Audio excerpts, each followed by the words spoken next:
Mr. Muhammad is trying to get us on God's side so God will be on our side and help us to fight our battles against a very vicious, deceitful, hypocritical enemy.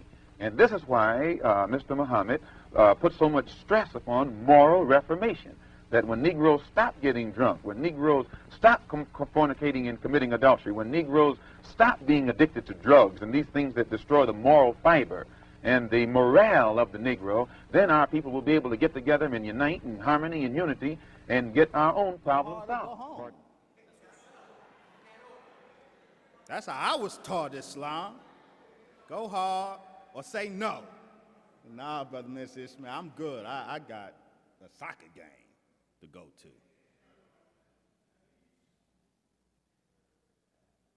But in order to fully appreciate this fact, family, we must see the pot plot in the context of the broader chemical, biological assault on a black man and woman.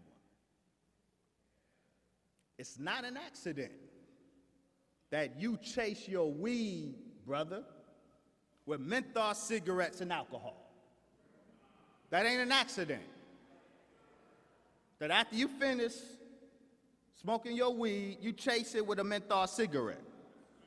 And while you smoking, you tipping a bottle. That ain't an accident.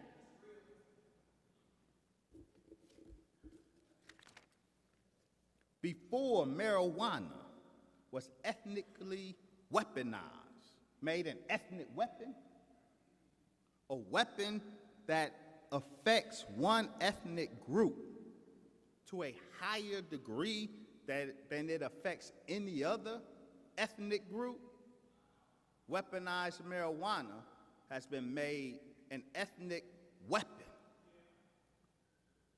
But before marijuana was an ethnic weapon, tobacco actually was one of the first chemical weapons deliberately targeting the post-1960s urban black males. A landmark legal decision of 1998 forced big tobacco companies to release previously secret internal documents going back decades, documenting many of the ways that big tobacco companies, often with Jewish executives at the helm, targeted the black community in the 1960s and 1970s with a relentless advertising assault and literally conspired to coerce the adoption by black males in particular of a specific type of cigarette, menthol cigarettes. Menthol is a chemical compound that is the chief ingredient in peppermint oil, and it's used as an additive to flavor cigarettes. It cools and numbs the throat, reducing the harshness of the cigarette and making it easier to inhale. Menthols were originally, from the 1930s to the 1960s, an affluent white woman's cigarette. How did you start chasing your weed down with Newports, bruh? How did that happen?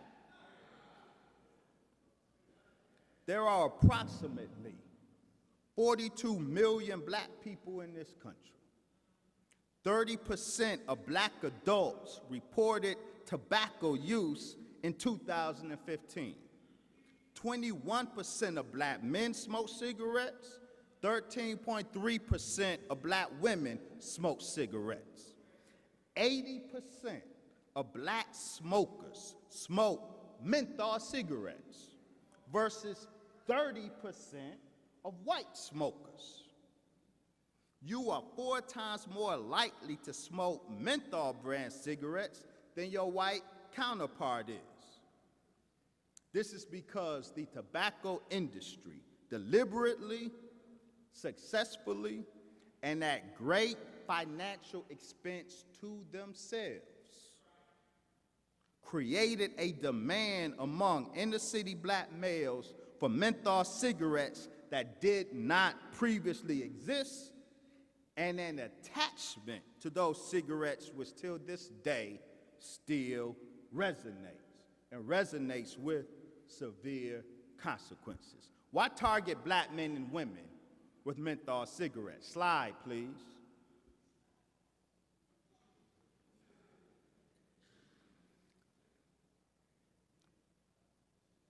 Because according to internal documents, companies like L'Oreal, who makes Newports, funded studies and thus knew back in the 1970s what these Penn State scientists are only now reporting in 2015. And what are they reporting now that was known in 1970?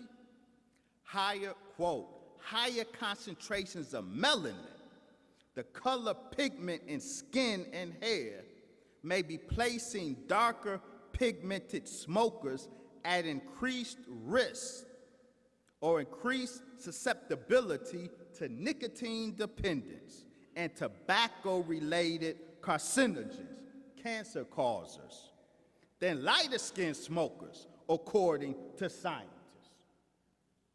It was known in the 1960s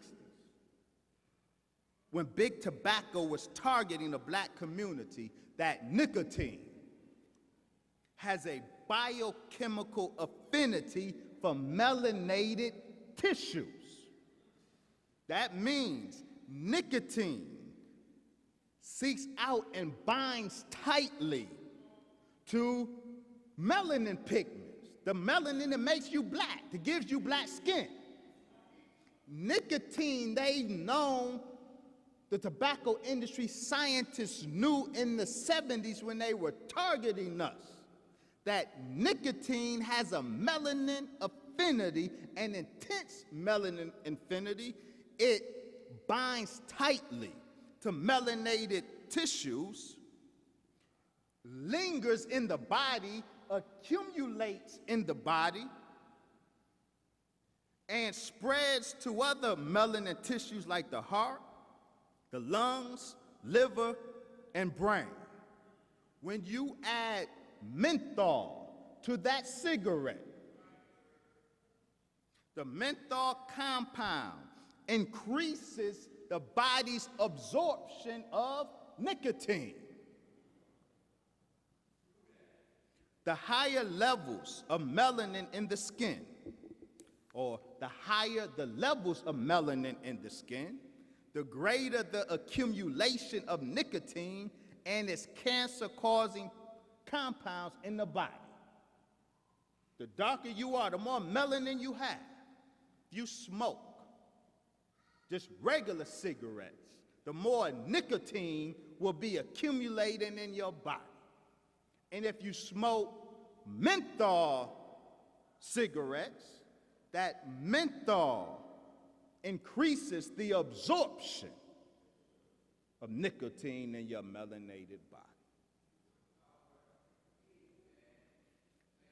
And when the tobacco companies switched the target community of menthols from affluent white women to poor urban black males, these devils increased the nicotine content, according to their own documents, and then lied about it. Thus, with all of our melanin, the 30% of black adults who are smokers have been potentially made into walking reservoirs or nicotine storage containers. And what are the consequences of our being targeted with this chemical, biological, ethnic weapon, the menthol cigarette? According to the CDC, smoking illness kills more black people than AIDS, car crashes, murder, drug and alcohol abuse combined. 45,000 preventable deaths a year. smoking rates between black and white adults are comparable.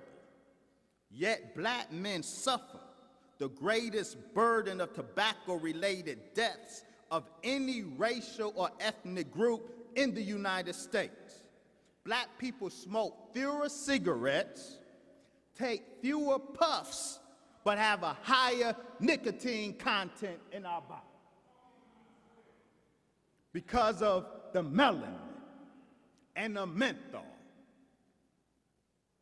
It is predicted that 1.5 million African Americans, so-called African Americans alive today, under the age of 18, will become regular tobacco users, and 500,000 of them will die prematurely from tobacco-related illness. And if that is not bad enough, your enemy, brother, never wants to simply kill you and me. That ain't fun enough. He always wants to feminize us on the way to our grave.